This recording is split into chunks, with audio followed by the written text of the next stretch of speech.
why did y'all give me number 69, right? Like, Yeah. I showed up and I saw my locker. I was like, you gotta be kidding me, man. You didn't pick that number? No, I didn't pick that number. Straight to the action, there's a lot going on. Trying to lock these predictions down, right? Call me John. I'ma talk to Jared, cause he might keep me calm. Had my top pick for this week, but he bombed. Caleb said he had a weak week, but he's strong. Jonathan said he repeat, now it's on. In love with the game, who you got, can I wait? Drop by the dorm, come and watch, it's the babe. What is up, everybody? Welcome back to the Dorm Debate podcast. And if you're watching on YouTube, you can see we have a very special guest today.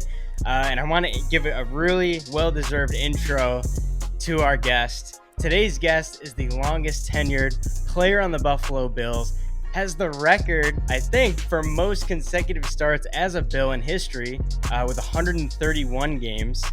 When he's not on the field, he's grilling meats or working on his golf game. And in just a few months, he can add actor to his resume as he stars in a Hallmark movie, A Bill Love Story.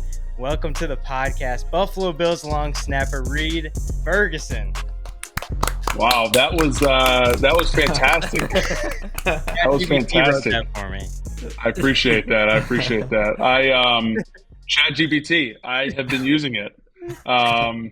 That's my new Google machine. So I will say, you may need to double check it because I have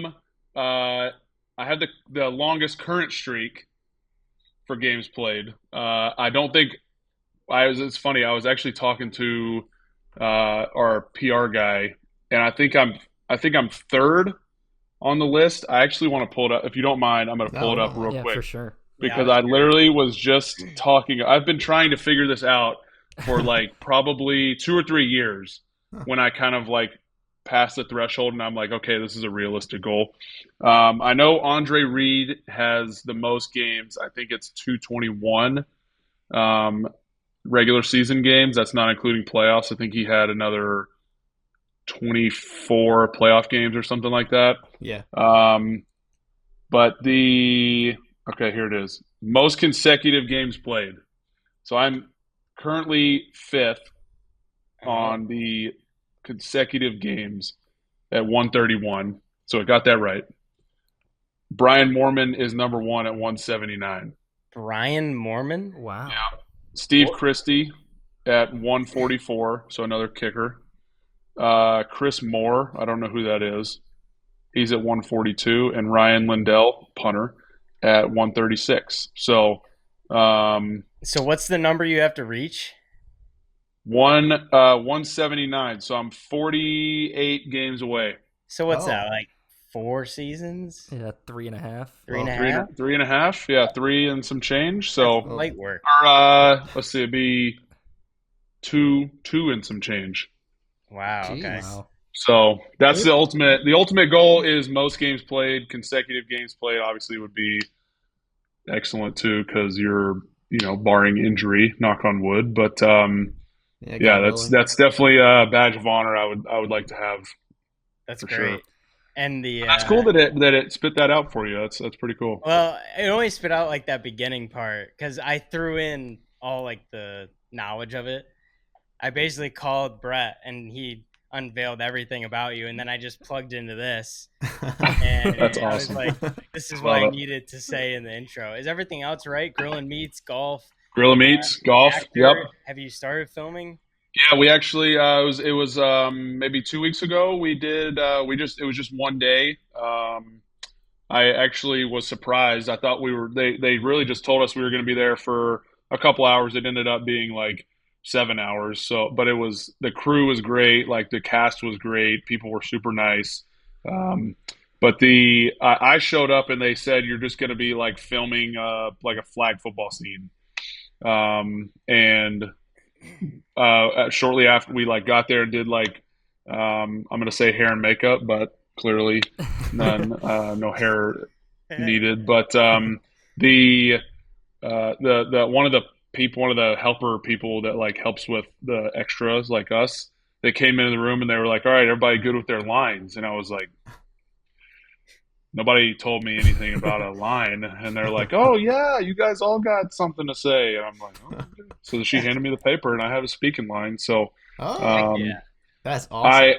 I assumed that it would make it until somebody like last week asked me. They're like, "Did you put something in your contract that it has to be in the movie?" And I'm like, well, "I guess they could cut it out, but I don't think it would make a lot of sense in the scene if they'd cut it out because it was like an actual. It was a good line, so." That's Yeah, the good. I don't speaking know. line. It That's was like pretty awesome. mean. It was like a pretty meaningful line. So yeah, I think it's going to come out. I don't think they didn't give us the exact release date, but it's during their countdown to Christmas. Right. Like Yeah. I think it starts after Thanksgiving up until Christmas Day. So yeah, it's pretty cool. That's I had to sign all my SAG papers and everything. I Like was gonna, yeah, yeah. part of the union now. So Look, Get have some an IMDb royalties. page yeah, too, yeah, get all my own that stuff. IMDb page for That's sure. so Heck That's a cool. yeah. surprising thing. Like whenever I've been like bringing it up over the last couple of weeks, people are like, "Oh, you're gonna get your own IMDb page," and I'm like, "Yeah, sure." Something I about don't, that. I don't know. I don't know if it's ever gonna be accessed. Like, it's gonna be on the third page of the Google search when you look me up. Like, nobody's ever gonna look at it, but yeah, I get my own IMDb page. It'd be pretty Another cool. accolade. That's awesome. Another accolade. That's right. So. Funny. But yeah, Jonathan, you want to go ahead with the first topic? Yeah, so just on your background, Reid, we know you grew up in Buford, Georgia, and played at LSU. And then the Buffalo community has really adopted you as a member of the community in the past few years. So what are some changes that you had to really adjust to? And like, what are some things you miss about the South compared to upstate New York? That's a great question. So I think the first thing that comes to mind is the weather, and it definitely was an adjustment. My first, I was up here in 2016 was my first season up here. I was on the practice squad, and I was just kind of figuring things out. Like I had to get a car that would drive in the snow. I had to figure out what a snow plow was, like like you got to shovel the driveway, like the sidewalk for the Winter apartment coat and stuff. complex. Like I had to buy like a legit winter coat because I like we went skiing once when I was like in sixth grade or something, but Doesn't feel good. yeah, I mean like grew up in Georgia and we never really vacationed anywhere like cold. And then when it got cold at LSU or even in Georgia, it's in the 30s. So it's not like you need like a legitimate, like a big bulky winter coat. So I went and bought myself like I don't know, it was like $100 North Face jacket, and I still have it actually. I still wear it. Yeah. But yeah, I think the adjusting to the weather and just living in a northern city was probably the biggest adjustment. Um, I guess maybe one thing that I miss about the South is probably just the cuisine. The food up here is that's one of the things that shocks new guys. There are some legitimate elite restaurants up here in Buffalo, Mhm. and you just got to know where they are because there's a mom and pop pizza and wing spot on every corner. But if you're looking for good American food, good Italian, good Asian food, seafood, like whatever it may be, there's plenty of good steakhouses. Like really, whatever you're looking for, you can find a really good restaurant that specializes in that. But there's not a ton. There's a handful of good barbecue spots up here, but there's nothing like some barbecue down south. I wish there was a good like chicken and waffle place up Oh here yeah. because Mhm. that's something like in Atlanta. There's a couple places that are kind of known for that. So Oh um, yeah. yeah, I would say probably the cuisine, but yeah.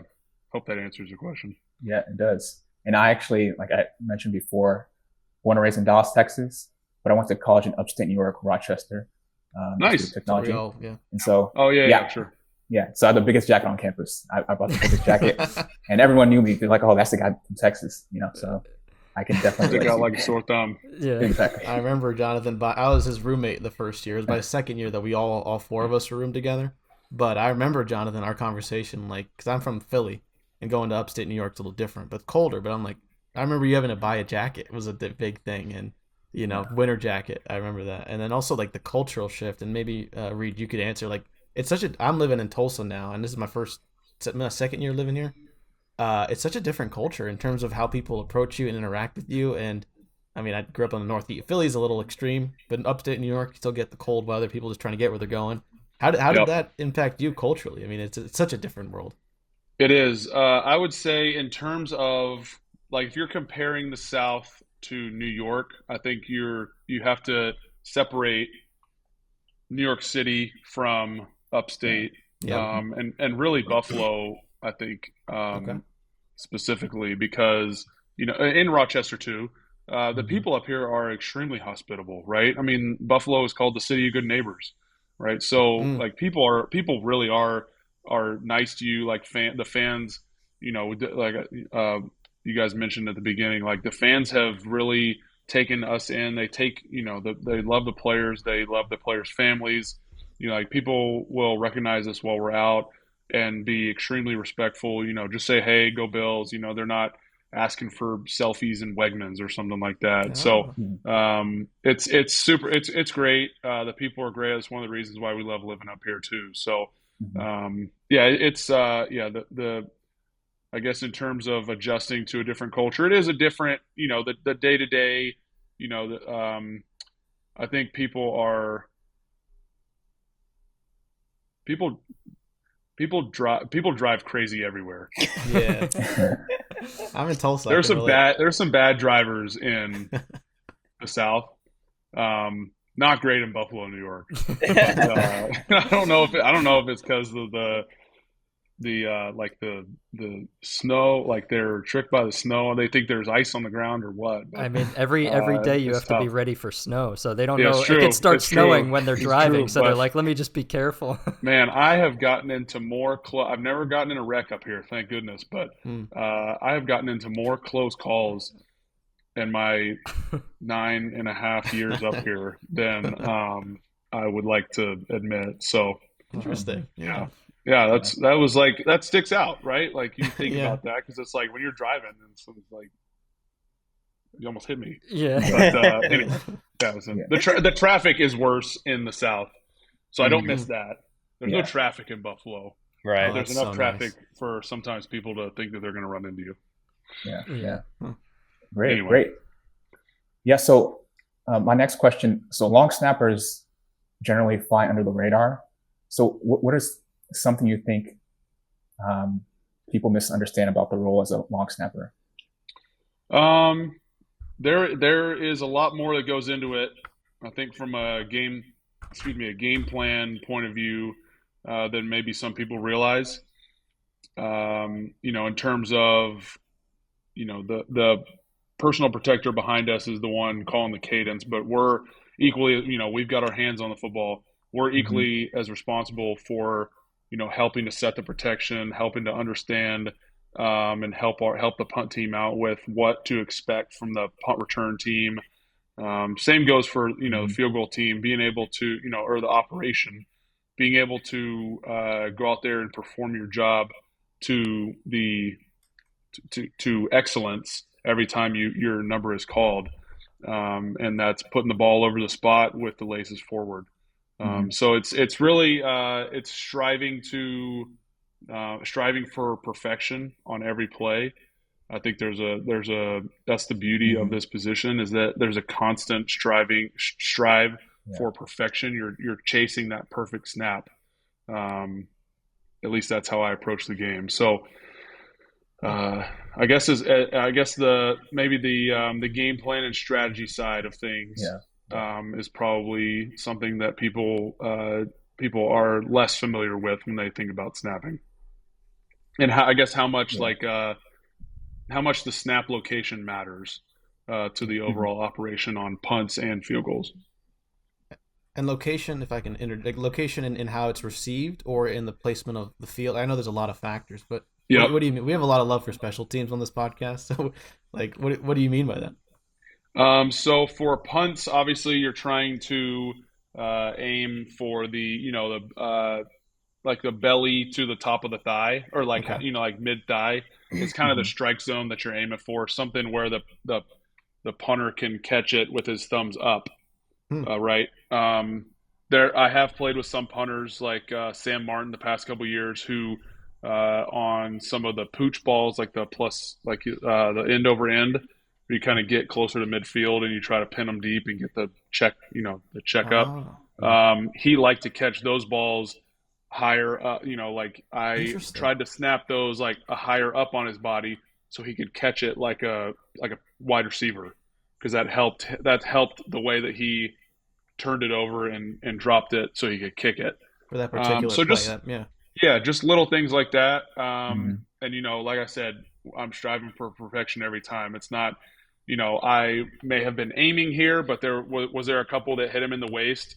Yes. Is he going to complain about getting hit in the gonads with a snap every time? No, he's not. Like, so it's just little tidbits here and there that help the operation of the play. Yeah. A lot of that definitely goes unnoticed. And so thank you for elaborating on that a little bit more. So from 2012 to 2015, you played at LSU and you played with some dudes, right? You played with OBJ, Tre'Davious White, Jamal Adams, Leonard Fournette. Did you know how good these players were going to be in the NFL? I know many of them are already really good, but like, did you know how good these players were going to be in terms of the NFL? Did you know that OBJ really had that it factor the entire time? And do you have any like crazy stories about any of these superstars that you played with? Yeah, so I think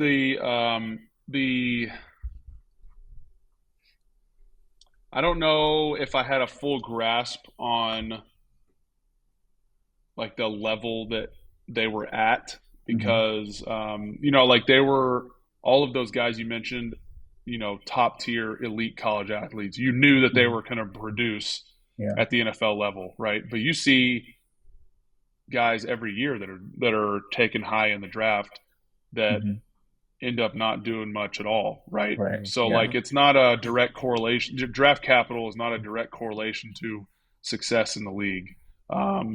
It can help certainly with the number of opportunities that you get as your career continues. But I mean, when you see those guys, like you certainly thought, like, yeah, they're setting themselves up to have a great career in the NFL. A lot of those guys, I could think back to, I think it may have been my freshman year, 2012 or maybe 2013. We were like running a punt period, and like Eric Reid on the punt team, Jarvis Landry on the punt team, like a couple of those dudes that you look back and you're like, dogs, right? Like they were playing special teams and they were killing it on special teams.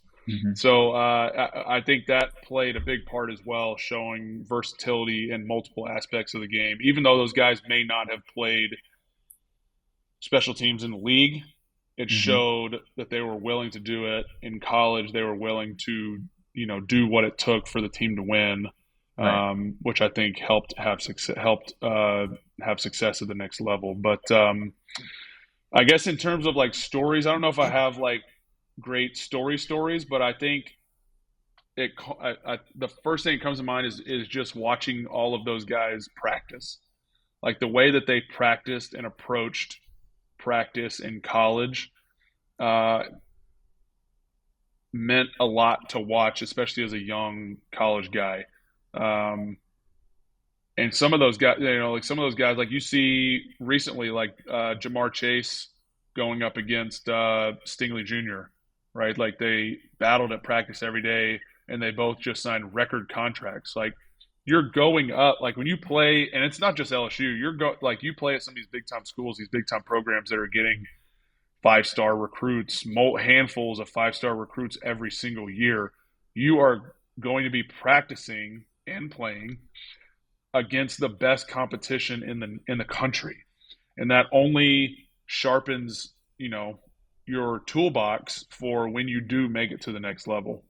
So I think in terms of stories of watching those guys, just watching them compete against one another on a daily basis was probably one of the most impressive things.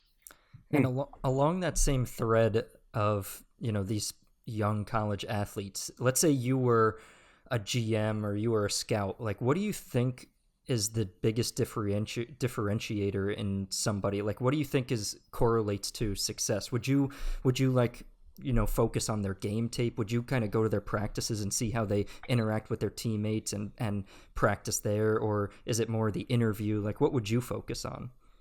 I think game tape speaks a lot. I think situation matters a lot, right? Like what are your college coaches putting you, and I'm speaking as somebody who's observed and not experienced often the offense and defensive side of the ball Mm-hmm. at either level. I played offense in high school, but that's a moot point.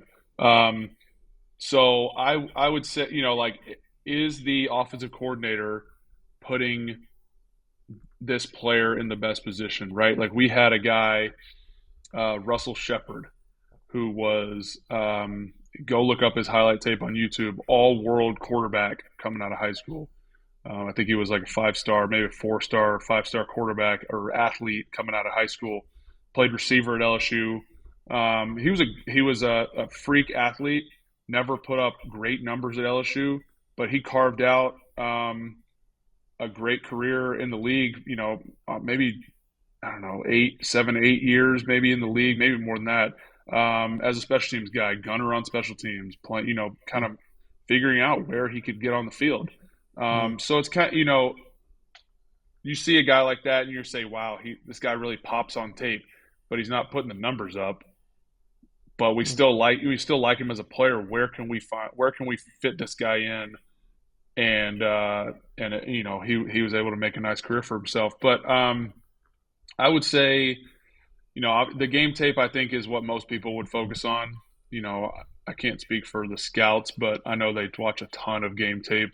And then I would say, like, your body language on both sides, when things are good, when things are bad. What happens when your teammates score? What happens when you score? Stuff like that. You get a good read on people. Are they a good teammate? Talking to the teammates, talking to the coaches, kind of digging deep and kind of really seeing who they are on the inside. Right. That's a good question.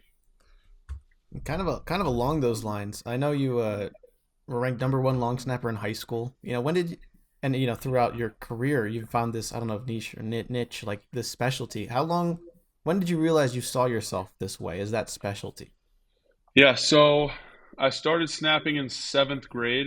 Started playing football in 5th grade as like a tight end, defensive end, but I wasn't really getting on the field.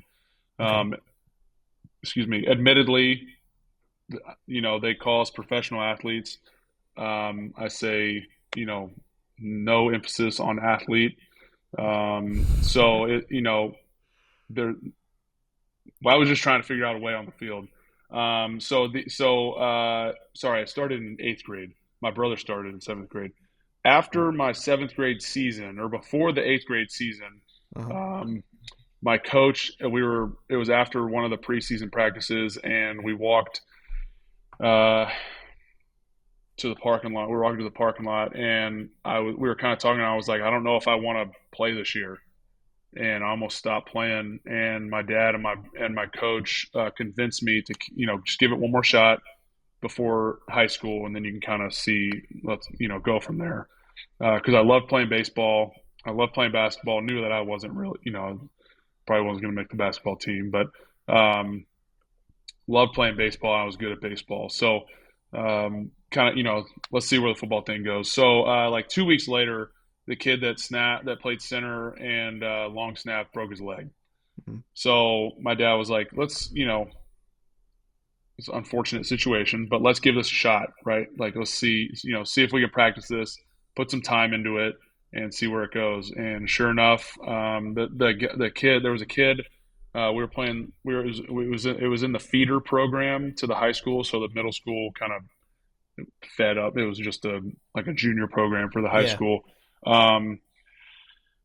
The senior at the high school had just gotten a scholarship to snap at Toledo, and thought that was awesome. And he was kind of him and his dad were kind of the first ones that kind of opened our eyes to It's possible. the snapping world. It's like what you could do, and kind of in the camp circuit that I ended up being involved in Yeah. throughout high school, and then kind of learning how to snap. So, uh,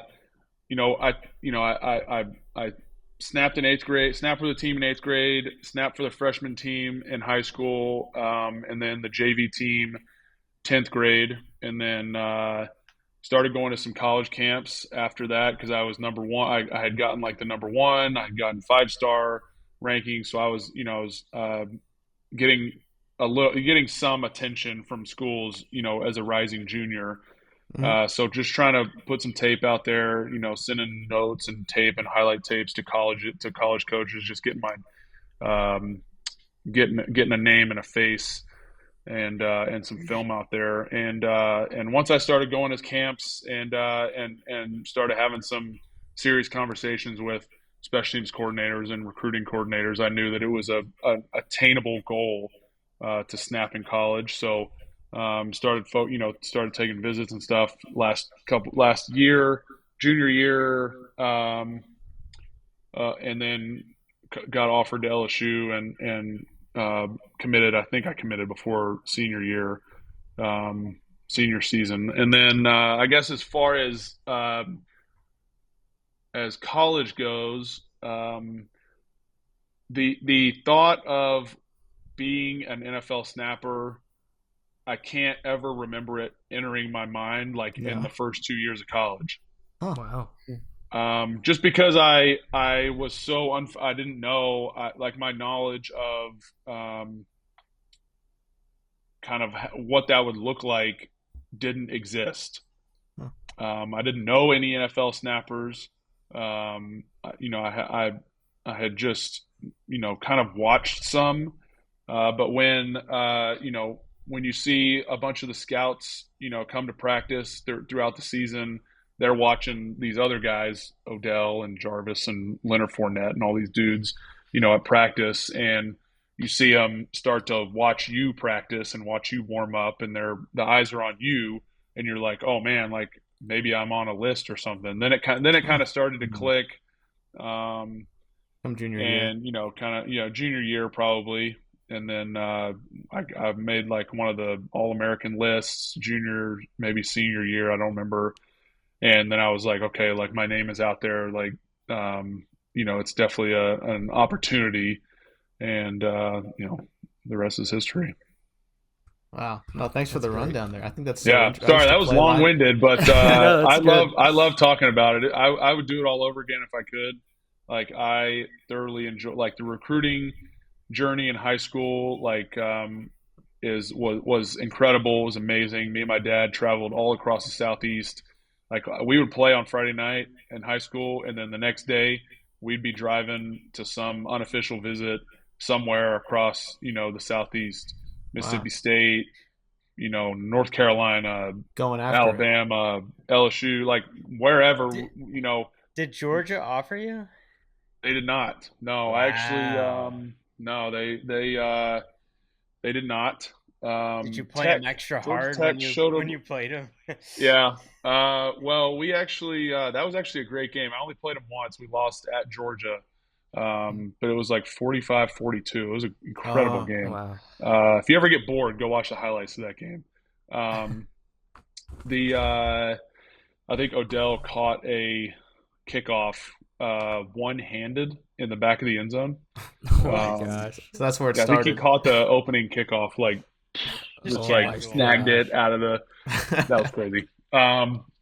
So yeah. Anyway, sidetrack. I love hearing that stuff. Yeah, Tennessee and LSU.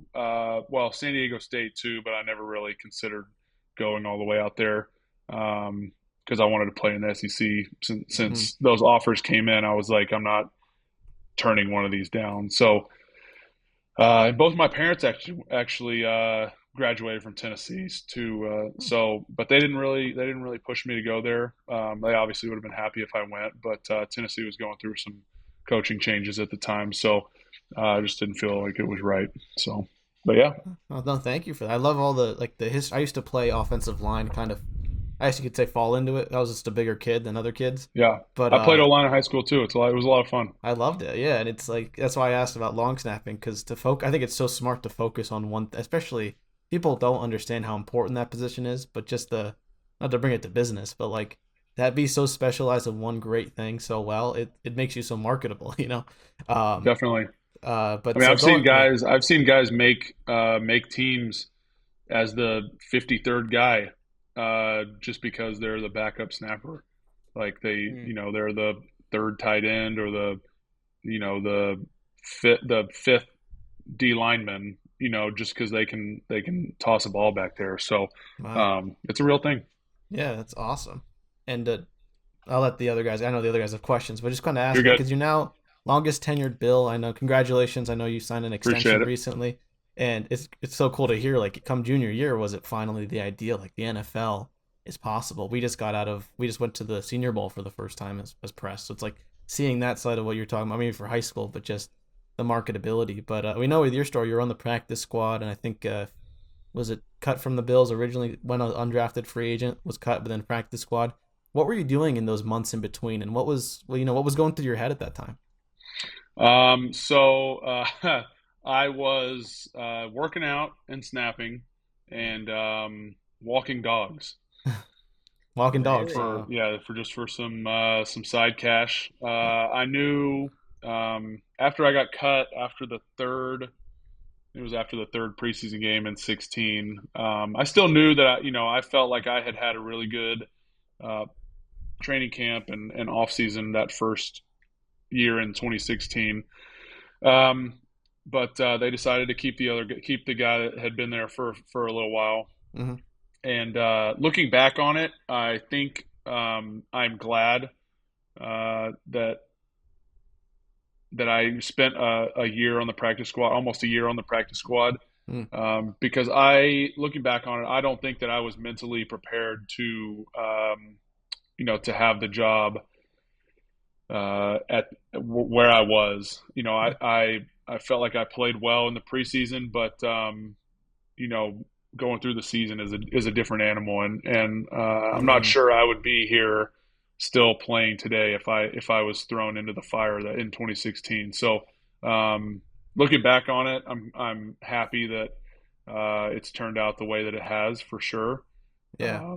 But yeah, I was But walking dogs. wow. Yeah. Okay. It That's was so only like cool. 2 months, really. It went by super fast, but I was walking the heck out of those dogs. You were doing it great, all American. Oh, they were getting their That's right. training in That's too. right. Wow, that's so. And then to see you, I mean, entrepreneurial then, entrepreneurial now. I know. But Well, I was just, like, I wanted to. It was just like the local lady in the neighborhood yeah, had a dog walking business, and we knew her just from being, living down the road. But yeah, it was just like, hey, can I help you out? But if I'm waiting on a call. yeah, Like I interviewed some places. Like I was filling out resumes, and um, I was gonna take like some project management classes. That's what my dad's been doing for a long time. yeah. Um, had like a sort of an interview with a company for like a intern project management role. Interviewed at Enterprise. So it's like, I was like trying to just find something, Yeah. but nobody really liked the idea of like that I could just be like, oh, hey, gotta fly to Buffalo, like They're not that today. flexible. Not that flexible. Yeah, yeah. So, which is understandable, Yeah. to a point. So I was fortunate just to find something to keep me busy. The pay was probably below minimum wage at the time, but Right. it was something to do, Yeah. to pay for lunch that day. So, Wow. it was cool. And then look at you now, longest tenured I bill. know, That's I know, incredible. it's What a crazy. story. I wouldn't, I would, I tell people this all the time. Like where I am now, and maybe I should work on my like vision setting because like I didn't think that I would make it to, I guess in college I was like, well, what's a NFL long snapper? Mm. But I in a good way, I didn't. I wasn't worried about 10 years from now. Like when I signed with the Bills, like when I came back on the practice squad, I was just trying to do my job, survive the next day, you know, and get the weekly paycheck at the time, right? Like you're just trying to find your way into the league and kind of earn your spot, because at this position, and really specialists in general, there's only 32, right? Each team only carries one on game day at each position. Some teams may have kickers or punters, or maybe a rare long snapper on a practice squad, which, looking back on it, like I was, again, super fortunate. Like that never happens, to have a snapper like take up a practice squad spot. But they believe like, in you to that. They did. And, I am forever indebted to the Buffalo organization for taking a chance on me. But, it's awesome. I can't say that I was like, like my first step in the door and be like, I'm going to set the consecutive games record for the Buffalo Bills. It's like, I'm just trying to get a chin strap for my helmet right now. Like, wow. Why did y'all give me number 69? Right? Like, I showed up and I saw my locker. I was like, you gotta be kidding me, man. You didn't pick that number? No, I didn't pick that number. It's part of me now. Like, it's like, part of the. You're redeeming it, yeah. It is what it is. Like, it's part of my not my personality, but like it's part of my, like, Reid Ferguson, number 69. Like, it's just, I can't change it now. It's part of your brand, but like, yeah, I showed up and it's like, it's just part of the brand. It's like, that's what happened. I showed up and I just looked at the locker, and backup long snapper. Let's give him 69, right? Like, this guy's probably not going to be here for very long. Little did they know. Yeah. Oh my gosh. So, it's funny because we still got the same equipment manager. So. Oh wow. Nothing personal. No. So let's fast forward a little bit, because since joining the Bills as a starter, you've had a lot of success. You've only missed the playoffs one time. You have 5 straight AFC East championships and counting, so we're going to see if that holds true this season. But going into each season now, what's the goal for Reid Ferguson and the Buffalo Bills? Is it Super Bowl or bust? I think as long as you got 17 back there, you got a chance. And that's really the great thing about playing with somebody of his caliber, is every game you feel like you have a chance to win. It doesn't matter who you're playing, doesn't matter what time of the year you're playing, what kind of weather you're playing in. You feel like you always got a chance. And so we go in, we prepare and we game plan and go into every game like we're going to win. And it's we haven't gotten over the hump, so to speak, but we're continuing to try and put ourselves in the best position that we can to achieve that ultimate goal. So the first, it's like this for every team. I would think, but it's, you try to win, you got to win your games at home, win your division games, and make it to the dance. And it's kind of like anything goes from there. So it's clinch, stamp that ticket to the playoffs first, and then we'll take care of business after that. Right. And there was a really memorable play. I think probably the most memorable play in my recent Bills history memory. It was, you weren't on the field when it happened, but you're on the sideline. It was when Nyheim Hines returned the opening kickoff for a touchdown, the game after the Damar Hamlin incident. So I remember when I watched that, I had chills, and I know Jared was there watching it with me. And I mean, can you talk about what that moment was like, and if it was like how crazy it was in the stadium? So you watched that, and that game didn't make you a Bills fan? Oh yeah, I honestly, Bills and the you other said guys I want to cheer for the. I it. still want to be a Giants fan. I still want to suffer and watch terrible. Hey, football. Daniel Jones at that point, I was watching more Bills games than Yeah, Giants. I want to go to a stadium with multicolored seats. I'm just kidding.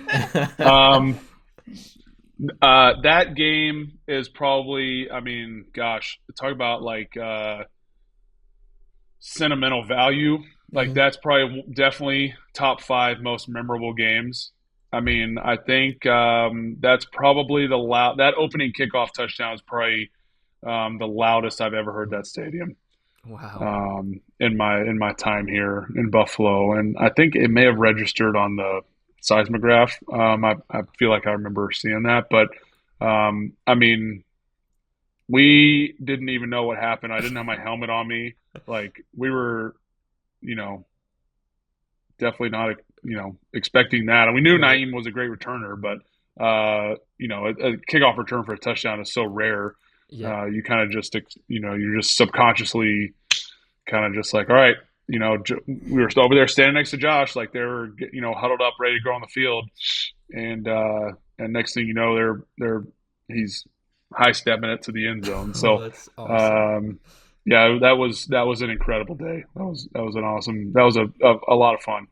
I want to talk about this play for a second. It was AFC Divisional Playoffs 2024 against the Chiefs. It was in Buffalo, and the Chiefs are up 27-24 with 12:57 left in the fourth quarter. It's 4th and 5. You guys are on your own 30, and you attempt a fake punt. So can you talk about what goes into the decision to, or what goes into making that decision to fake punt? And also, we're really curious about, you talked about it earlier, that different plays have different mechanics. So do your mechanics change for a fake punt? I mean, the play is coming, so you obviously try to act normal, but talk about how that decision came about and what goes into that, and also how your mindset changes when you're the one snapping the ball. Yeah. So we, every week, and this, I think, this pretty much goes for every team across the league. You game plan, you watch the other team, how are they going to attack you? What are you expecting that week? Different scenarios and places on the field, what are their tendencies? So, we knew going into the game that, that fake that we had drawn up, we liked it. We knew that given certain situations, we liked the look that we might get. And Coach McDermott doesn't call a lot of fakes. We haven't been a big fake team. We've run a couple of successful ones over the years, but we given the situation in the game, we were trying to steal a possession there in the fourth quarter, and ultimately it didn't work out. But we kind of got bailed out there on the next possession because I think it was maybe McCole Hardman or Sky Moore. I couldn't remember who. I can't remember who it was, but they fumbled out of the back of the end zone, and we got the ball back. So, it didn't work out, but we never go out there hesitant about something that we want to do. We had run it a bunch of times. We liked the situation, and we were confident in the guys we had on the field. But to go to the follow up of your question, the technique part of it, the technique doesn't really change on something like that. I'm still in my stance. I'm just kind of looking. Instead of looking at the punter I'm snapping it to the PP. Mm-hmm. So, I'm really just kind of looking at where he's lined up, and then it's really just like I just kind of like flick it to him because it's only he's only like 4 or 5 yards behind me. So it's a lot easier than a punt snap, but just a little different. It'd be closer to like center snap to a quarterback. It just at an angle. And so let's say when that play is called and you go out on the field, let's say you guys are looking around and you're like, shoot, this isn't going to work. Who has that authority at that point to kind of change the play? Yeah, so we go out there with a punt call and a fake call. So if the fake call is up, if we get the look and we like it, then we'll run the fake. If they give us something that we don't like, we can always call it off. Okay. So you're kind of looking at that too when you're setting up just to see if and we know, when we're game planning during the week. This is, whatever the fake is for that week. We like it against this look, and this look. If they give us anything else, Okay. it's called off. So that's kind of how it goes. Do your homework, yeah. Yeah, that's cool. Yeah. And it's not just me. It's the other guys know that the fake is on as well because it's called off the sideline. So everybody in the core of the punt unit we're all observing the same thing. So we're all on the same page, knowing like, okay, these guys, they're lined up like this. We're expecting to do it. They're lined, okay, now they're lined up like this, or they shifted, or they motioned, they brought an extra guy in, like whatever it may be. Okay, hey, we're calling it off. So, Right. yeah. Okay. Yeah, that's super interesting. I want to touch on a video that I actually have. It's from Monday Night Football 2023 of you. I sent it to Brett. You already know.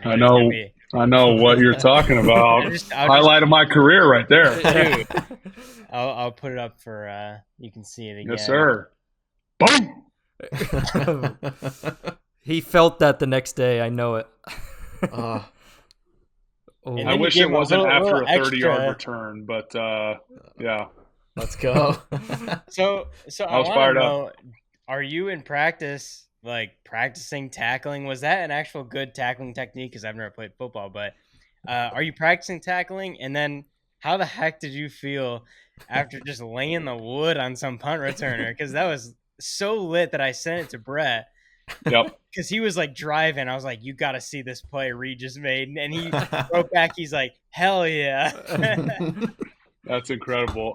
So when I go to sleep at night, I dream of making plays like that, right? Yeah. Like you dream of, like, especially as a snapper, like some of those other guys, like linebackers and running backs, like they are more trained to make those plays. Not running backs, maybe, but like linebackers, DNs, maybe that play on the punt team. Those guys are more trained to make tackles, like that, or just tackles in general.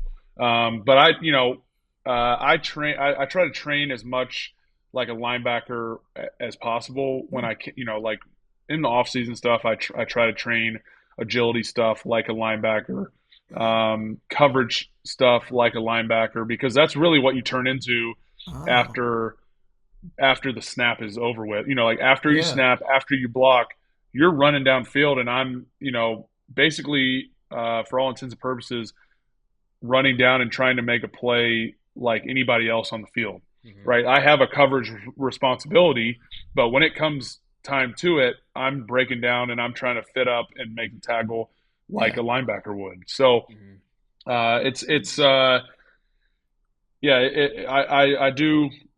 do some drill work for coverage training and stuff like that. That has helped. But I was to the second part of your question, I was fired up after that. That was a lot of fun. The guys were fired up for me, but like I said, I wish I would, like, everything about that play was not like I made my block and everything, and then made a nice tackle on him. But I wish that it had not come after a like 30-yard return.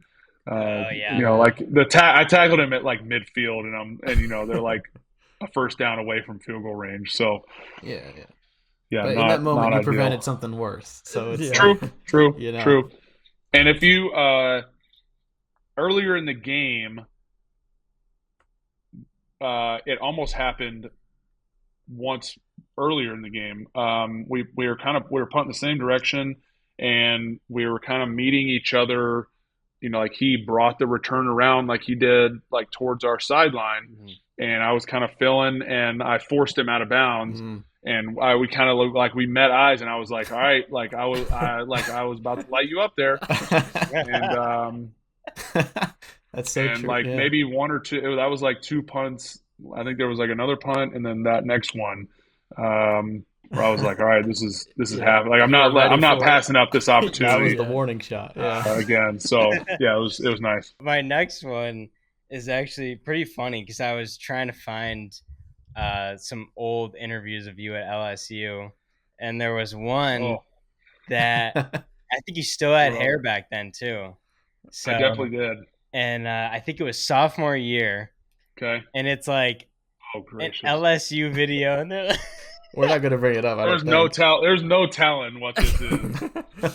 so they ask you, one of the questions is, if you could talk to anyone dead or alive, who would it be? Do you remember? You say Indianapolis Colts long snapper Matt Overton. Oh, okay. So I mean, love Matt. He's great. Yeah, so, He's still with us. Yeah. And He's still with us. The question, I was like, oh, maybe he's thinking like Einstein or something. But you stuck to long snap and Matt Overton. So now I'm curious. Have you met Matt Overton now that you're in the NFL? And what was it about him that you admired at the time when you were long snapping? Like, what was he like so good at? You know? Yeah. Man, that is quite the question. So we're not trying to get you. No, that was good. So Matt was when he snapped for the Colts for maybe 5 or 6, maybe like 7 years, and then started to bounce around to some teams. But when he was in the league, he was very vocal on social media. He's a very strong Christ follower. So I was trying to handle myself in the same way. I kind of clung to that, so I kind of looked up to him as one of the guys that I would like to emulate. As I tried to, I guess that was kind of like when I started to follow the like a NFL snapper world and figure out kind of who people were. But he's got a cool story. I mean, I want to say it took him maybe 3 or 4 years to break into the league. He did, I think he did like the UFL and stuff like that, and workout circuit and all that kind of stuff before he finally earned a spot, and he carved out a pretty nice career for himself. So, that's looking back on it, not surprising, that was my answer, but. Yeah, I grew up. So like I mentioned earlier, both my parents went to Tennessee. I grew up a Colts fan, huge Peyton Manning fan. Still am to this day. Okay. He's my favorite player of all time. So cool. I was a little partial also to because he snapped for one of my favorite teams growing up. So yeah, that was cool. Good find. So did you end up meeting Matt? I have met him quite a few times. Yeah, played against him a couple times. Yep, played against him. Actually, I think we played the Colts in one of my first, maybe it was the first or second preseason game in 2016 up here when I was with the Bills. So I got to chat with him in pregame for a few minutes. So that was pretty surreal at the time. But yeah, pretty cool. So we have a game segment of this. Have you ever heard of like blind ranking? Have you heard that before? I don't think so. So like blind ranking is like if I gave you like top 5 long snappers, I would say like Blake Ferguson, but you don't know who I'm going to say next. That's like the blind aspect of it. Okay. So we have a blind ranking meats to smoke. Ooh. Okay. Got your intro. Okay. Oh, so I'm supposed to say what number? Yeah, without knowing the whole list of options. I see That's where it's a bit. Okay. We've played this for NFL quarterbacks. It's like you don't know what lot you're gonna get. Okay. Yeah. Okay. So Caleb, why don't I see what you're doing now? Why don't you say the first meet? What am I? I'm going top 5 or top 10? We're doing top 5. Just top 5. Yeah, and I'm very interested. My dad just got a Traeger smoker. First time we're smoking meats and learning this. It's a whole new world from grilling. Yeah. It's great. Me and my dad are you'll get sucked in. It's addicting. It's a lot of fun. Well, it connects to I know you have rubs as well. Like I'm learning all about this stuff about you have to, We'll go to the game first. Sorry, it's a whole thing. You're good. You're good. It's good stuff, dude. We'll go with 1 through 5. We'll blind ranking. First one we'll go with is pork shoulder. Oh man, that is probably that's gonna be number 1. That's my favorite thing. You're doing number 1 already? That's my favorite. Man. That's my favorite. That's my favorite meat to smoke.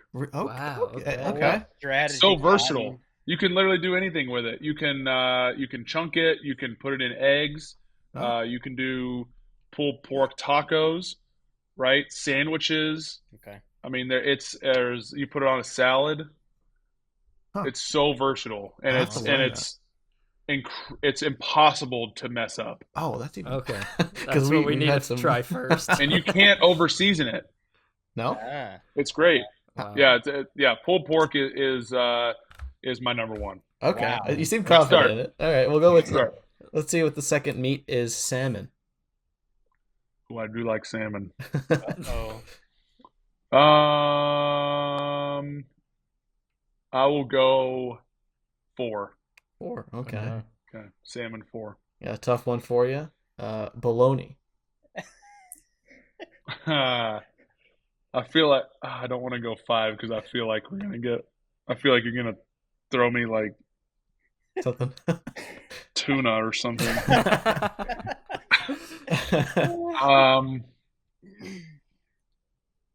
I like fried bologna sandwiches.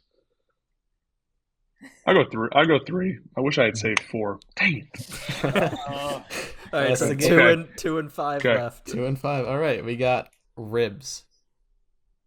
Oh man, I do love ribs. He screwed himself. Yeah, this is how the game With the goes. bologna. Also, smoking meats. There's so much you That's can do. baloney.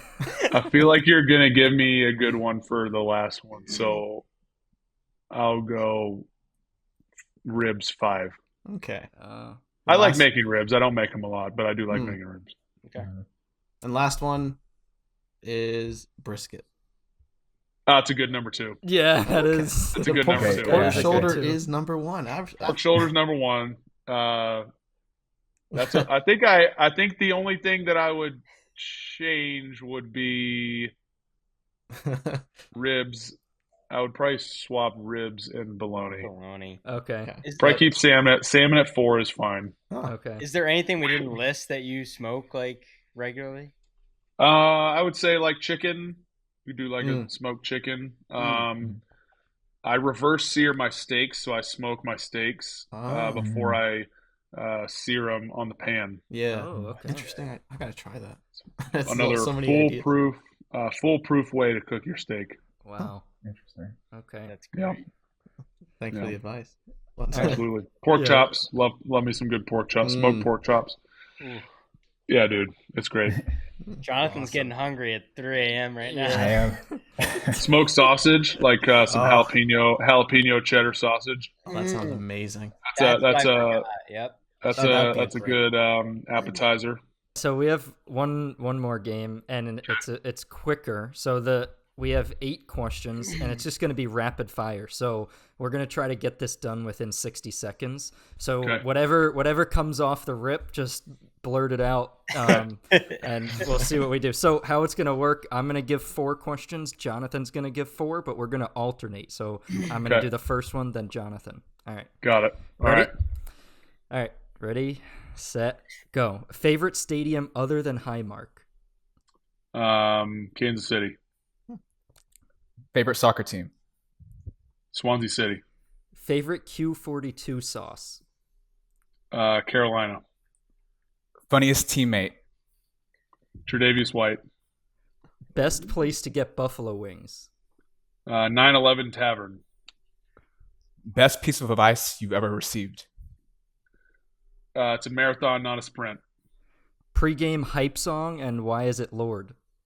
The whole album. Sometimes I'll throw on a big booty mix. Y'all know about that? Yeah, I know about that. Yeah. Let's Gotta go. get the blood flowing. Number 24. And last one, favorite Bible verse? Oh man. Oh gosh, that's a great one. There's so many. I wear so my buddy owns this company called Victory Apparel. I wear a ton of their shirts and stuff. So First Thessalonians right here. First Thessalonians 5:17. Pray without ceasing. Mm, Nice. awesome. I love it. Love So, that. That's really cool, actually. Yeah. I was when I got cut. the first time in 2016 before I signed back on the practice squad, I stepped up my prayer game. That was like a big, those 2 months that I was at home, I really relied a lot on my faith to kind of get me through. That was like probably the toughest time to get through, even though I knew that I was good enough to play in the league, whether if it was with Buffalo or somewhere else. Just praying for an opportunity to present itself. And I feel like, everything happens for a reason. But so it's awesome. And that verse is special meaning to Prayers that out period season. of time There and you not go. to where you Definitely. are. So that's cool. Pretty cool. Yep. Are you a part of FCA? Is that a college thing, or is it just an athlete's thing in general? Are you? Yeah. a part of that? So, was a part of it in high school, and then I did it in college for a little bit, for a couple years. But it's not really a. I don't know if they don't have a pro Just college and high professional school. branch. Probably just college and high school.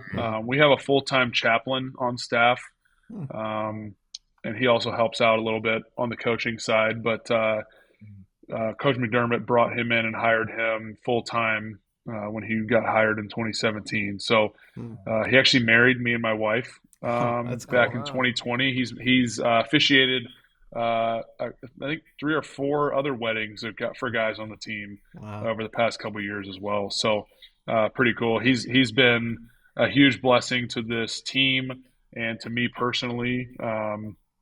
We actually baptize a few guys at the end of every year. We give guys every week we do a chapel service the night before the game, just because we can't go to church on Sunday. So he gives a chapel service on Saturday nights for 30 minutes or so, and then we have a Bible study on Mondays after the game. And then on Tuesday nights, we have a couples Bible study that's that wives and girlfriends can come to. So pretty cool. It's a great, we have a strong belief core on this team. Coach McDermott's a big believer as well. So Len is our chaplain. He's been a huge blessing to myself and this team for the last handful of years. But yeah, at the end of every season, probably the last 4 years, I want to say, he gives the guys an opportunity to get baptized in one of the local churches here. And it's just us. We just kind of a private thing, but it's pretty cool to watch guys take that step of faith after at the end of a long football season. So pretty cool. I was going to ask. I used to be an FCA captain in high school, and there you go. It's cool to see how that transitions to not just adulthood but pro, and you're putting your body on the line, so you have you're in an avenue of work where the realities of what you do are really in your face. So it's cool to see that thread of faith still there. So awesome what you guys do. I appreciate that. It's been we always talk about we play on Sundays obviously for the most part, so it's difficult to go to church and kind of hold Sunday as a Sabbath day. I was wondering about that. It's so Lynn really encourages us to try and find 2 12-ish hour periods, kind of where you can just check out and just throughout the week, like Monday, Tuesday afternoon for the most part is kind of when I just like to check out. That makes sense. That's my family time during the week, because Wednesday through Sunday I'm full on football. So it's in terms of a Sabbath day, Monday, Tuesday afternoons are kind of my really Sabbath, cool. if you will. Yeah, pretty cool. Well, the last segment that we have is something that Brett told me you're a little bit peeved about, and I don't know if you can see my background change. Oh, yikes! Why did Madden do you so dirty? Because this isn't even your face for one. This guy has hair on behind. I know. I was gonna say that I've had hair for the last couple of years, and I'm like, what? They don't do face scans or anything? Yeah, they don't do face scans for snappers. I think there's only I don't even like we've had some superstar guys on this team over the past couple of years, and they don't even get face scanned. So That's ridiculous. I don't know what the theory is for Madden behind it, but I do know that they are changing it this year, and long snappers will be given a legitimate rating. There we go. Yes. So I was actually asked. I was a Madden ratings adjuster. Oh, cool. Undercover. Yeah. It was as a joke, but undercover Madden ratings adjuster last year after training camp practice. So Wow. I still got the shirt and hat in my locker. So Your undercover outfit. Yeah, maybe send you. Wait, so what were you doing? You were going to practices? I was just going around. It was after practice, but like guys are still hanging out on the field with their families and doing extra work and stuff. But I would like catch them coming off the field, like, "Hey, what do you think about your rating? You know, this guy's faster than you. What do you think about that?" You know, stuff like this, nonsense stuff for social media. But it was pretty funny. Dang, so there's going to be a long snapper position now? Or are you still going to be in tight end? Okay, I think that it's going to be a specific long snapping position, and we're actually going to have legit ratings. So that's what I was told. Okay. Well, we want that as fans of the game, and we play the game. We'll see. No more 37 overall tight ends where you were one of the top franchise mode.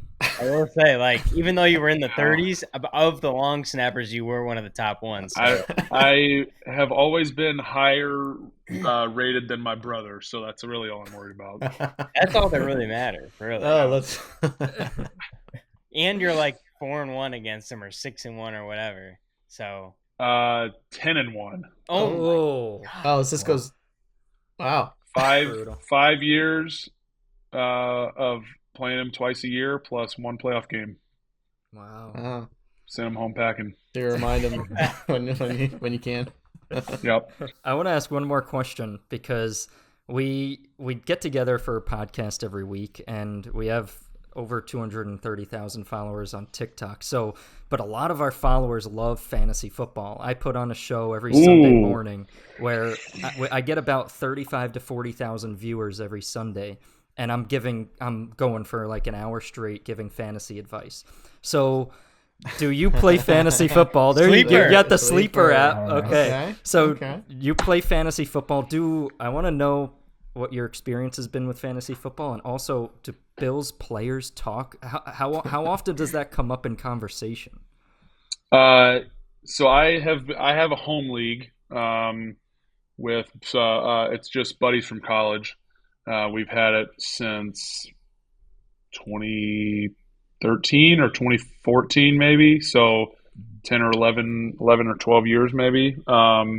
So we do a redraft every year. We do a redraft league every year, and then we've had a dynasty league since the 2020 season. Okay. And that's really the only two leagues that I kind of participate in.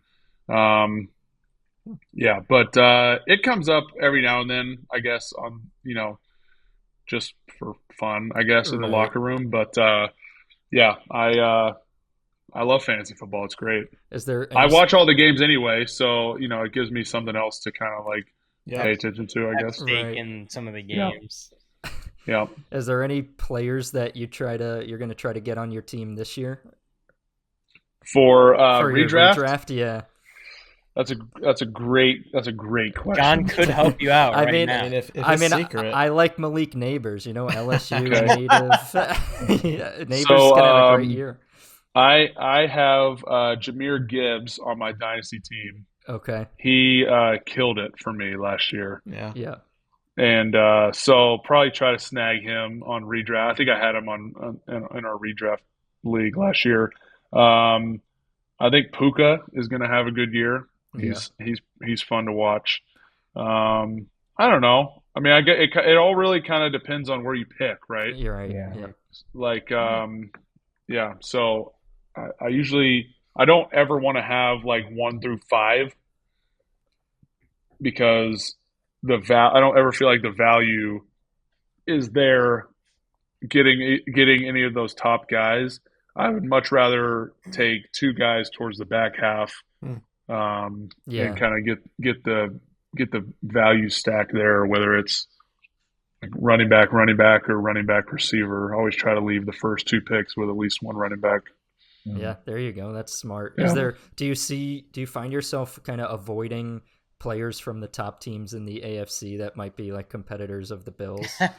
Like just because you don't want to root for them? Or can you separate, work I and can play? separate. No, it's I try to like I don't know. I mean, we play 17 games, so like you're gonna play guys that you play on your fantasy team, but it's I would take a win on the field every day Right. over 100 points from a fantasy player. So Yeah, Of course. I think it's pretty easy to separate, but yeah. that's awesome. Caleb strikes me as a zero running back guy. Are you a zero running back guy? He's actually goes mostly running back. You're close in the energy of like, as an Yeah. Eagles fan, I can't support. I have trouble supporting Ooh, Giants. Interesting Cowboys. question. I have a question for you now. Oh, Okay, given the Madden cover yesterday, Oh what are your yeah. thoughts on the Madden curse? Oh, yeah. I just saw a I video. I saw something today on Twitter. The last four running backs to get on the Madden cover have not played more than 10 games. oh no. And No. and did you see that? Actually, I saw There's somebody pile came on. out. Somebody came out with something and said that not only the Madden curse, but Oh, he's no. dealing with the No. Offensive Player of the Year curse because the last four Offensive Player of the Years missed at least 5 games the next season. So There you go. I don't want to say he's going to get Double hurt. trouble. I love Saquon though. Maybe it's a double jinx. Maybe Yeah. he's going to play all. Maybe he's going to play every game now. Negatives make a positive, right? Yeah. So I mean, you know what this means? Matt. This means one of the those Cowboys. running backs was what was the guy from Cleveland? What was his Peyton. name? Peyton Hillis. Hillis, So yeah. take it with a grain of salt, I guess. But No, that's a fair question. You know, I like the cover. I thought it was very artistically excellent. I saw the Yeah, they behind did a the great scenes. job. They had him suspended and stuff, but I mean, yeah, keep him I love how healthy. they had the white jersey and the black helmet. Like we Yeah. don't obviously know what team that I feel is. so bad for him, man. I thought it was a little courteous, but you're right. Like, are we gonna wonder? But Yeah. I don't know. I mean, I said this with Jalen Hurts. I was like, no one has gone to the Super Bowl and lost and went back to win it, at least in the recent years. And I was like, I need Hurts to be the first. So with the trends, I'm like, hey, if that's the trend, I mean, I need Saquon to be the first to break that. So here's hoping. That Madden cover means that the Cowboys will win the division. Oh, I think that's what it means. This What was our do- dorm what room. doesn't Let's mean- let what it. Let's doesn't let mean him the have Cowboys. his hope. It's Yeah. okay. He's innocent. He doesn't You're know any familiar better. with Cowboys fan Yeah. energy, yes. All right, well, Reid, thank you so much for coming on. I'm gonna outro the Absolutely. podcast, and then we can. Perfect. Thank you, Yeah, guys. Thank you so much for Thank coming you, on. man. Thank you. This has Thank been you. great. Thank you. Definitely. So yeah, thank you guys so much for watching and listening. If you haven't already, go to our YouTube and our Instagram at Dornbay Podcast. Sauce to follow over on there, and our TikTok at Dornbay Podcast. Sauce to follow over on there. Thank you guys so much again for watching, and as always, we will see you guys not next week, but in due time.